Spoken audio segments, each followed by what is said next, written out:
नमस्कार, बहुत स्वागत है आपका। मैं हूं अनीता। आप देख रहे हैं गुड मॉर्निंग स्वदेश और मेरे साथ हैं नोएडा स्टूडियो से पूजा त्रिपाठी। गुड मॉर्निंग पूजा।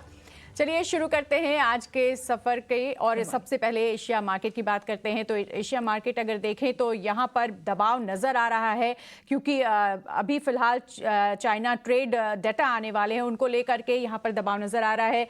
अगर बात करें जापान के मार्केट की तो वो ग्रीन नज़र आ रहा है, लेकिन चीन के और कोरिया के बाजार लाल निशान में नज़र आ रहे हैं, यानी यहाँ पर दबाव है।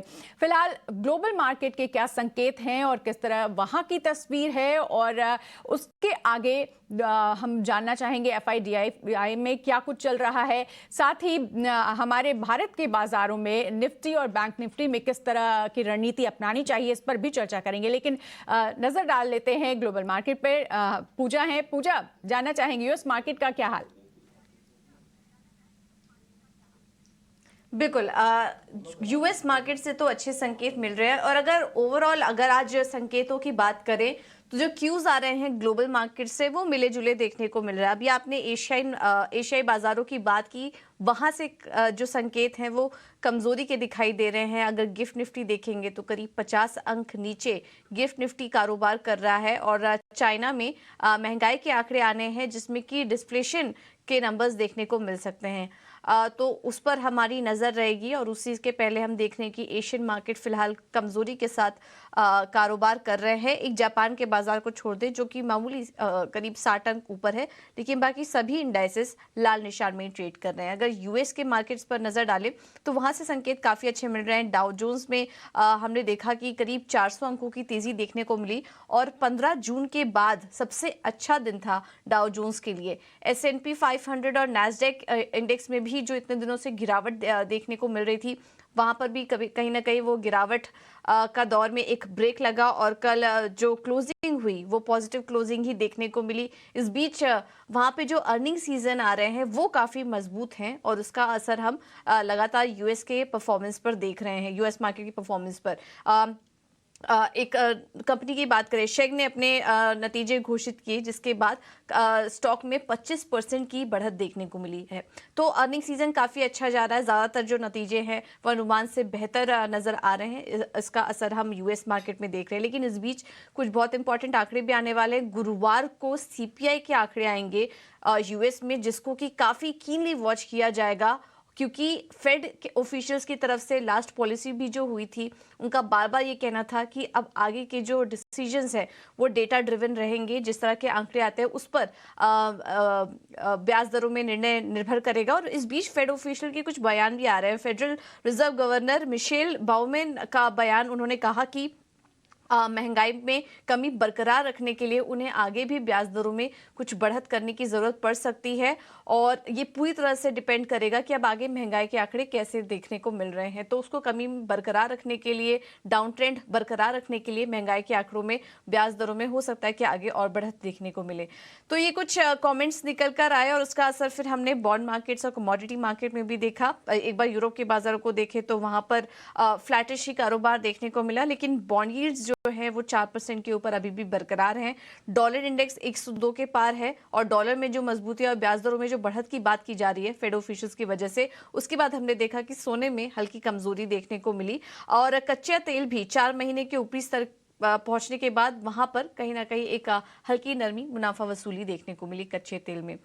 तो ओवरऑल अगर बात करें तो क्यूज ठीक ठाक ही हैं। ज्यादा कुछ एक्शन, कुछ बड़ी खबर यहाँ पर निकल कर नहीं आ रही है। आगे कुछ बड़े इकोनॉमिक डेटा आने वाले हैं, उस पर हमारी नजर बनी रहेगी। लेकिन चलिए अब आगे बढ़ते हैं और एफआईएस और डीआईएस के आंकड़े क्या कह रहे हैं एक बार ये भी देख लेते हैं। और कैश मार्केट की बात करें तो एफआईएस ने बिकवाली की, 1890 करोड़ का आंकड़ा था बिकवाली का।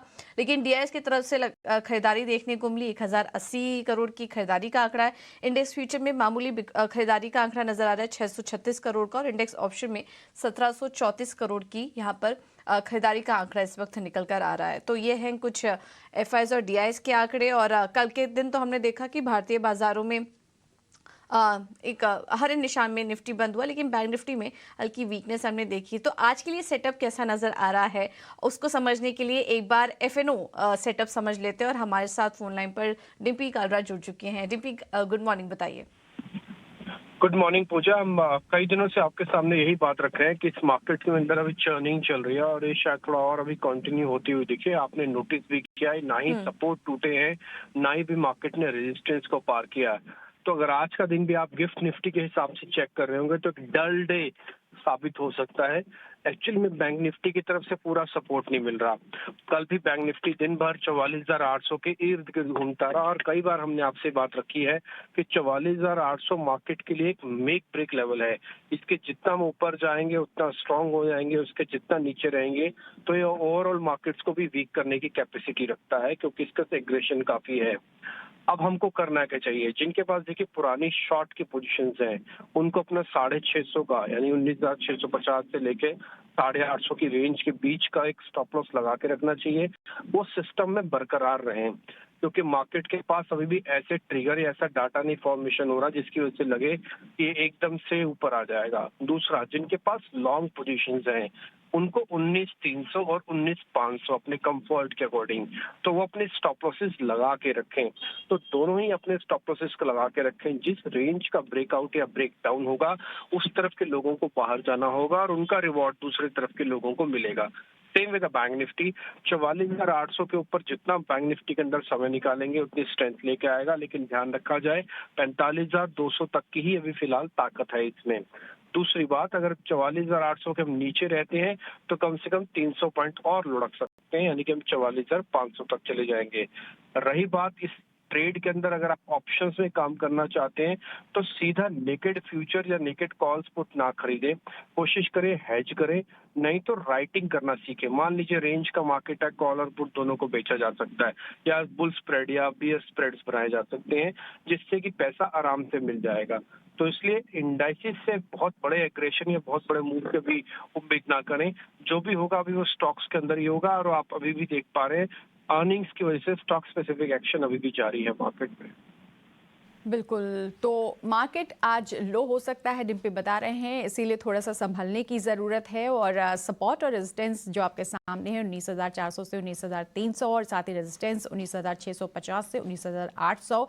थोड़ा सा संभल कर आज ट्रेड करने की ज़रूरत है।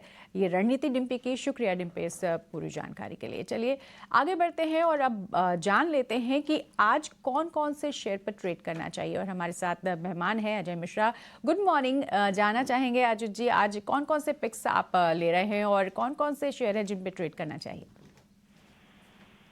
Good morning sir. देखिए, जिस तरीके से अभी मार्केट में 2 दिन रिकवरी देखने को मिली है, स्टॉक स्पेसिफिक एक्शन एनीवे ठीक रहा है, बावजूद मार्केट बहुत प्रॉफिट टेकिंग का टोन। मुझे लगता है कि थोड़ा सा रेंज बाउंड रह सकता है देखने की नहीं है। तो निफ्टी में 300-450 का जोन ये सपोर्ट एरिया की तरह करेगा, और वहीं पे 19,650 काफी मेजर रेजिस्टेंस है, उसको क्रॉस करेंगे तब जाके करीब 19,800 के लेवल्स खुलते हुए नजर आएंगे। सिमिलरली 44,200 टू 44,500 ये बैंकिंग में मेजर सपोर्ट एरिया की तरह करेंगे, वहीं पे 45,200 से लेकर 45,500 के रेजिस्टेंस है। तो considering the market tone, stock specific जहाँ पे ट्रैक्शन अच्छा दिख रहा है उसी पे आप कंटिन्यू करिए। तो पहला नाम होगा मदरसन का। यहाँ पे काफी अच्छा कंसोलिडेशन देखने को मिला है हाल फिलहाल में, और मुझे लगता है कि यहाँ से एक अच्छा मूव देखने को मिल सकता है इसमें। तो 96 के स्टॉक के साथ करीब 104 तक के टारगेट के लिए इसको आप लॉन्ग कर सकते हैं। साथ ही साथ आरईसी, जहाँ पे कल एक फ्रेश ब्रेकआउट आया है, अपने रिकॉर्ड हाइस पे एनीवे स्टॉक ट्रेड कर रहा है, वॉल्यूम्स काफी स्ट्रॉन्ग है, तो यहाँ पे करीब 2-4 के स्टॉप लॉस के 224 तक के टारगेट के लिए लॉन्ग कर सकते हैं आप। बिल्कुल। तो मदरसन में खरीदारी करने की सलाह दे रहे हैं अजीत, और बहुत शुक्रिया इस पूरी जानकारी के लिए, बताने के लिए कि कौन कौन से शेयर हैं जिन पे ट्रेड कर सकते हैं। हालांकि संभलने की भी सलाह है। शुक्रिया इस पूरी जानकारी के लिए। चलिए आगे बढ़ते हैं और अब बात कर लेते हैं नतीजों की। तो कल कौन से नतीजे आए और आज कौन कौन से नतीजे आने वाले हैं, जानने के लिए रुक करेंगे हमारे सहयोगी शरद का। गुड मॉर्निंग शरद। जानना चाहेंगे कल नतीजे कौन कौन से आए, कैसे रहे वो नतीजे, और आज कौन कौन से नतीजे आने वाले हैं? जी बिल्कुल, गुड मॉर्निंग। तो सबसे पहले जो है अच्छे नतीजे पे फोकस करते हैं। लार्जली ये कैश मार्केट के नतीजे देखने मिले, क्योंकि कल बड़ी निफ्टी अर्निंग्स नहीं थी। ग्लैंड फार्मा की बात करें तो बहुत स्ट्रॉन्ग सेट ऑफ नंबर्स आए हैं। Net profit 63% year on year basis पे बढ़ा है। और वहीं पे टोरेंट फार्मा की बात करें तो यहाँ पे लगातार फार्मा कंपनीज की एक अच्छी जो है नंबर्स देखने मिल रही हैं। आईटीडी सीमेंटेशन की बात करें तो बहुत स्ट्रॉन्ग सेट ऑफ नंबर्स आए हैं। एग्जीक्यूशन में भी एक अच्छी पिकअप आई है। इंडिया ग्लाइकोल्स की बात करें तो ओवरऑल नेट प्रॉफिट 76% ऊपर गया है, और अगर एबिटा की बात करें तो यहाँ पे भी अच्छी उछाल देखने मिली है। और याद रखिए रॉ मटेरियल कॉस्टिंग में जो है एक अच्छी इंप्रूवमेंट देखने मिली है, तो उसके कारण क्या हुआ है, मार्जिन्स में जो है अच्छी इंपैक्ट आई है। चलिए ग्लासकोट की बात करें तो लार्जली जो है वीक सेट ऑफ नंबर्स आए हैं, अनुमान से कम आए हैं। शोभा की बात करें तो आप कह सकते हैं अनुमान से कम नंबर्स देखने मिले हैं, और एबिटा मार्जिन में भी लगभग 570 बेसिस पॉइंट्स का गिरावट देखने मिला है, और ये साल दर साल है।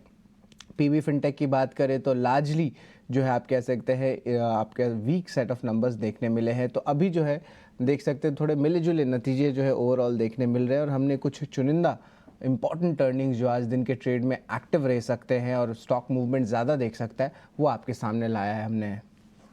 बिल्कुल शरद, जानना चाहेंगे कौन कौन से ऐसे शेयर हैं जिन पे आज खबर बनी रहेगी, दिन भर खबरों में रहेंगे? जी बिल्कुल, प्राइमरी मार्केट एक्शन की भी बात कर लेता हूँ। कॉनकॉर्ड बायोटेक का आज आखिरी दिन है सब्सक्रिप्शन का, और ऑलरेडी 7 गुना सब्सक्राइब हो चुका है दूसरे दिन में। अगर बात करें सिंस की, तो यहाँ पे एचडीएफसी बैंक फोकस में रहेगा, और यहाँ पे एफटीएससी की जो इम्प्लीमेंटेशन है इंडिया इंडेक्स की, वो उसकी 3 ट्रांच होने वाली हैं। अब इसका इम्पैक्ट क्या होगा, इसमें एक इन्फ्लोज आने वाला है, आप लगभग आप कह सकते हैं 4100 करोड़ का जो है टोटल इन्फ्लो आएगा इस एडजस्टमेंट में, और ये सितंबर 2023 को रिव्यू होगा। बात करें तो एडजस्टमेंट सितंबर 15 को होने वाली है, और जो ये घोषणा है अगस्त 18 को होने वाली है, यानी कि कुछ दिनों में। लेकिन जो टोटल अमाउंट जो इन्फ्लो आने वाला है स्टॉक में, वो लगभग 1300 करोड़ होने वाला है, तो इस पे ज़रूर आप फोकस रखिएगा। अदानी ग्रीन एनर्जी भी फोकस में रहेगा, और ये हमारी खबर पे मुहर है। कतार इन्वेस्टमेंट अथॉरिटी लगभग 2.7% स्टेक की जो है खरीदारी करने वाले हैं। और दूसरा स्टॉक है जहाँ पे भी फिर से खबर पे मुहर लगी है हमारे ईटी नाउ स्वदेश में, वो है आइनॉक्स विंड। यहाँ पे आज ब्लॉक डील हो सकती है 500 करोड़ रुपए की, और यहाँ पे प्रमोटर्स लाइकली सेलर हो सकते हैं। जो डील होगी लगभग आप कह सकते हैं 5% डिस्काउंट पे होगी। और हमने जो थी लास्ट वीक ये स्टोरी ब्रेक की थी, और हमने कहा था कि 2 FIs जो फॉरेन इंस्टीट्यूशनल इन्वेस्टर्स होते हैं वो इसमें इंटरेस्ट दिखा रहे हैं। मनप्पुरम फाइनेंस पे पॉजिटिव रिएक्शन देखने मिल सकता है, जो उनकी होली ओन नाम है आशीर्वाद MFI, वहाँ पे Q1 नंबर्स बहुत स्ट्रॉन्ग आए हैं। इसके अलावा बात करें तो पेटीएम में जो है उनकी जो पेटीएम पेमेंट्स है, वहाँ पे उनके ऑडिटर्स जो है प्राइस वाटर कूपर ने जो है रिजिग्नेशन दे दी है, लेकिन ओवरऑल इस पर कोई बड़ी इम्पैक्ट नहीं पड़ेगी, क्योंकि ये क्रॉस होल्डिंग एडजस्टमेंट है ऑडिटर्स का। नॉन लाइफ इंश्योरेंस सेक्टर की बात करें जुलाई मंथ के डेटा पे, तो स्टार हेल्थ प्रीमियम में 18% का प्रीमियम में जंप देखने मिला है। हालांकि न्यू इंडिया इंश्योरेंस में उतना ज़्यादा सिंगल डिजिट ही ग्रोथ देखने मिला है, और ICICI लोम्बार्ड में हालांकि बहुत स्ट्रॉन्ग प्रीमियम ग्रोथ है, लगभग 22% का। बात करें गति में, तो यहाँ पे इक्विटी इंटेलिजेंस जो पोरिंजी वेलिया द्वारा प्रमोटेड कंपनी है, लगभग 8 लाख शेयर्स की एक्विजिशन हुई है। शिवालिक बायोमेटल में सोसाइट जनरल और बोफा सिक्योरिटीज़ ने एंट्री ली है। वास्कन इंजीनियर्स में एस इन्वेस्टर अजय उपाध्याय ने 14 लाख शेयर्स की एक्विजिशन की, और वही जाइडस वेलनेस की बात करें तो प्रमोटर्स ने लगभग 6 लाख शेयर्स से ज़्यादा की बिकवाली की है। BML को लगभग 3170 करोड़ का ऑलमोस्ट ऑर्डर आया है बेंगलोर मेट्रो से। ग्राफाइट इंडिया इंपॉर्टेंट रहेगा, क्योंकि वो अपने बेंगलुरु लैंड को जो है लगभग आप 1000 करोड़ के जो है आंकड़े में वो बेच रहे हैं, तो ये एक इम्पॉर्टेंट डेवलपमेंट है। आरती ड्रग्स का बायबैक जो है अगस्त 9 को खुलने वाला और बंद होगा अगस्त 17 को। और आखिर में गोदरेज कंज्यूमर भी फोकस में रहेगा। कंपनी यहाँ पे जो अपनी क्षमता विस्तार है वो लगभग 20% बढ़ाने वाली है, और ये जो कैपेक्स होने वाली है तमिलनाडु में, यहाँ पे इस प्लांट में जो है मध्य प्रदेश में भी लगभग 900 करोड़ का निवेश होने वाला है। तो यहाँ पे हम देख सकते हैं डील स्पेसिफिक जो है मूवमेंट्स बहुत ज़्यादा देखने मिल रही है, और ऑर्डर विन में भी तेज़ी है। बिल्कुल, तो बहुत सारी खबरें दिन भर बनी रहेंगी। शुक्रिया शरद पूरी जानकारी देने के लिए। बात करते हैं कमोडिटी मार्केट की, वहां पर किस तरह का एक्शन एक्सपेक्टेड है बताने के लिए हमारे साथ वंदना भारती जुड़ चुकी हैं। Vandana, good morning, thank you so much समय देने के लिए। सोने चांदी से पहले शुरुआत करते हैं, वहां पर हल्की नरमी हम देख रहे हैं, क्या रणनीति अपनाएं? सोने चांदी में आज के दिन भी लग रहा है कि थोड़ा सा जो करेक्शन मूड है वो यहाँ पे कंटिन्यू होना चाहिए। कल एक काफी डिफाइनिंग मूव आई थी, सिल्वर में काफी स्ट्रॉन्ग सेल यहाँ पे आया था। आज के दिन मेरी राय ये रहेगी कि थोड़ा सा यहाँ पे अपसाइड आता है, थोड़ी सी रिकवरी होती है, वहां पे जाके एक सेलिंग इनिशिएट करना है करीब 71,400 के करीब। टारगेट रखना होगा 70,800 का, स्टॉप लॉस यहाँ पे मेंटेन करना होगा 71,700 का। साथ ही मुझे लग रहा है कि अगर गोल्ड की बात की जाए तो गोल्ड में भी आज कुछ डॉलर के साथ एक डाउनसाइड का ट्रेड जो है वो यहाँ पे देखने को मिल रहा है, तो 59,400 के करीब सेलिंग इनिशिएट करना चाहिए। 59,150 का टारगेट होगा, स्टॉप लॉस यहाँ पे लगाना होगा 59,550 का। ओके वरना इसके अलावा नेचुरल गैस और क्रूड पर भी सलाह दीजिए, वहां पर क्या करें? नेचुरल गैस ने काफी बढ़िया कल मूव दिया है, काफी दिनों के बाद 6% से ऊपर का यहाँ पे सर्किट लगा है। और एक फिर भी अभी ये नहीं कह सकते कि कंसोलिडेशन जोन से ये कमोडिटी निकली है, बट स्टिल यहाँ पे एक अपसाइड जो है इसका एक मोमेंटम बना है। 227 के करीब यहाँ पे मैं अगस्त कॉन्ट्रैक्ट को बाइंग की ही सलाह देना चाहूंगी। मुझे लग रहा है 235 का टारगेट रखना होगा, स्टॉप लॉस यहाँ पे 224 का लगा के चलना चाहिए। बस एक चीज यहाँ मेंशन करना चाहूंगी कि अगर क्लोजिंग यहाँ पे 235 से ऊपर आज की होती है तो मेरे ख्याल से नेक्स्ट यहाँ पे 252 तक का जो एक अपसाइड मूव है वो देखने को मिल सकता है नेचुरल गैस में। बिल्कुल। और वरना बेस मेटल में कहाँ मौका देख रही हैं आप? जी बेस मेटल में यहाँ पे बहुत ज्यादा मूव तो नहीं आ रही है। कल भी एक करेक्टिव मोड में ही यहाँ पे कमोडिटी ट्रेड हो रही थी। आज के दिन में मुझे लग रहा है कि थोड़ा प्रेशर जो है वो यहाँ पे देखने को मिल सकता है। तो एमसीएक्स कॉपर में 737 के करीब यहाँ पे सेलिंग की सलाह रहेगी। 732 का टारगेट होगा, स्टॉप लॉस यहाँ पे 740 का मेंटेन करके चलना चाहिए। और मुझे लग रहा है कि थोड़ा सा यहाँ पे दबाव जो है वो आज के दिन देखने को मिल सकता है बेस मेटल काउंटर में।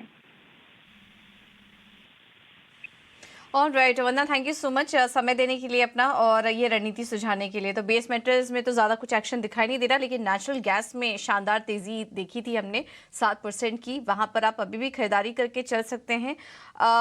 227 का होगा टारगेट, ये राय 235 के टारगेट के लिए आप यहाँ पर खरीदारी करके चल सकते हैं नेचुरल गैस में। और सिल्वर में बिकवाली करने की राय 70,800 के लेवल्स के लिए।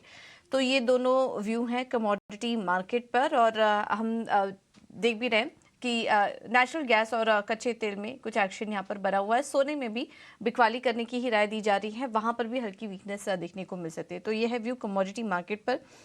अब आगे बढ़ते हैं और ब्रोकरेज हाउस के रडार पर कौन कौन से स्टॉक हैं ये बताने के लिए आशीषा हमारे साथ जुड़ चुकी हैं। आशीषा, गुड मॉर्निंग, बताइए। Good morning. सो सबसे पहले जोमेटो की बात करेंगे। मॉर्गन स्टैनली की रिपोर्ट आई है जहां उन्होंने ओवरवेट की राय बरकरार रखी है और 115 रुपीज़ प्रति शेयर का टारगेट दिया है। मॉर्गन स्टैनली का मानना है कि कंपनी अब प्लेटफॉर्म फी लगा सकती है और अगर ये होता है तो एक बड़ा पॉजिटिव होगा स्टॉक के लिए। पॉजिटिव इम्प्लीकेशंस देखने को मिलेंगे कंपनी के यूनिट इकोनॉमिक्स पर, जिसके चलते उन्होंने ओवरवेट की राय बरकरार रखी है। इसके अलावा ब्रिटानिया पर भी मॉर्गन स्टैनली की रिपोर्ट आई है जहाँ उन्होंने ओवरवेट की तो बरकरार रखी है, लेकिन टारगेट प्राइस घटा दिया है। जो पहले 5,184 रुपीज़ था वो अब टारगेट घटाकर 5,013 रुपीज़ प्रति शेयर कर दिया है। उनका मानना है कि वॉल्यूम ग्रोथ डिसअपॉइंटमेंट देखने को मिला पिछले क्वार्टर में। कंपनी का फोकस रहेगा वॉल्यूम ग्रोथ पर और एबिटा मार्जिन्स भी कंपनी मेंटेन कर पाएगी अगले कुछ क्वार्टर्स में। पीबी फिनटेक पर मॉर्गन स्टैनली ने ओवरवेट की राय बरकरार रखी है और 810 रुपीज़ प्रति शेयर का टारगेट दिया है। उनका मानना है कि फर्स्ट क्वार्टर एक सीजनली वीक क्वार्टर होता है Q1, लेकिन उसके बावजूद कोर बिजनेस में अच्छा खासा ग्रोथ देखने को मिला। गोदरेज कंज्यूमर पर गोल्डमैन सैक्स की रिपोर्ट आई है जहां उन्होंने खरीदारी की राय बरकरार रखी है और 1200 रुपीज़ प्रति शेयर का टारगेट दिया है।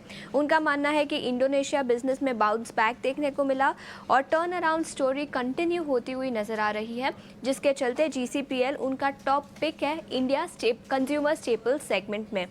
गोदरेज कंज्यूमर पर JP मॉर्गन की भी रिपोर्ट आई है जहां उन्होंने ओवरवेट की राय बरकरार रखी है और टारगेट प्राइस जो पहले 1,075 रुपीज़ प्रति शेयर था वो बढ़ा दिया है, जो अब 1,135 रुपीज़ प्रति शेयर के आसपास है। ग्लैंड फार्मा पर गोल्डमैन सैक्स ने खरीदारी की राय बरकरार रखी है। 1,475 रुपीज़ प्रति शेयर का टारगेट रखा है। उनका मानना है कि फर्स्ट तिमाही के नतीजे काफ़ी अच्छे थे और सिक्वेंशियल इंप्रूवमेंट देखने को मिला जो आगे भी बरकरार रह सकता है। जेफरीज ने ग्लैंड फार्मा पर अपनी राय अपग्रेड कर दी है। अंडर परफॉर्म की रेटिंग थी और अपग्रेड कर बाय खरीदारी की राय दी है। टारगेट प्राइस 1,065 से बढ़ाकर 1,640 रुपीज़ कर दिया है। उनका मानना है कि पहली तिमाही के नतीजे काफ़ी अच्छे थे। कंपनी ने पिछले कई क्वार्टर्स में डिसअपॉइंटिंग नतीजे पोस्ट किए थे, उसके बाद काफ़ी अच्छे नतीजे देखने को मिले और उन्होंने EPS एस्टिमेट्स भी बढ़ा दिए हैं, जिसके चलते जेफरीज ने अपग्रेड किया है स्टॉक को और 1640 रुपीज़ का टारगेट दिया है ग्लैंड फार्मा पर। बिल्कुल, बहुत बहुत शुक्रिया आशीष आपका ये सारी जानकारी देने के लिए। तो ये थे ब्रोकरेज हाउस की रिपोर्ट। अब क्विकली आगे बढ़ेंगे और इक्विटी में कहां पर ट्रेडिंग के मौके दिखाई दे रहे हैं, क्विकली आपके सामने ये रखेंगे। मोतीलाल ओसवाल ने ल्यूपिन में खरीदारी की सलाह दी है, 1130 का होगा लक्ष्य। REC पर भी खरीदारी करने की सलाह, 220 का होगा लक्ष्य। स्टॉप लॉस 207 का सुझा रहे हैं। निर्मल बांग ने त्रिवेणी में खरीदारी करने की राय दी है। त्रिवेणी इंजीनियरिंग में 314 के टारगेट के लिए स्टॉप लॉस 292 का सुझा रहे हैं और कैपेसिटी इंफ्रा में भी खरीदारी करने की राय है, 244 का होगा लक्ष्य। स्टॉप लॉस है 226 का। एक्सिस सिक्योरिटीज ने SBI लाइफ में तेजी की सलाह दी है, 1324 के टारगेट के लिए स्टॉप लॉस 1285 का होगा। परसिस्टेंट में भी खरीदारी करने की सलाह इनकी तरफ से 4950 के लेवल्स परसिस्टेंस में देखने को मिल सकते हैं। आखिर में कोटक सिक्योरिटीज ग्रासिम में खरीदारी करके चलिए 1820 के लेवल्स के लिए और रेल टेल में भी खरीदारी करने की सलाह 190 का होगा टारगेट। स्टॉप लॉस सुझा रहे हैं 170 का। तो सारे ही कॉल्स में आज तेजी करने की राय आपको दी जा रही है। सुबह अजीत ने भी REC और अपने मदरसन सुमी में संवर्धना मदरसन में खरीदारी करने की सलाह दी थी। तो सभी स्टॉक में तेजी करने की राय। चलिए फिलहाल इस बुलेटिन में इतना ही। मुझे और अनीता को दीजिए इजाजत।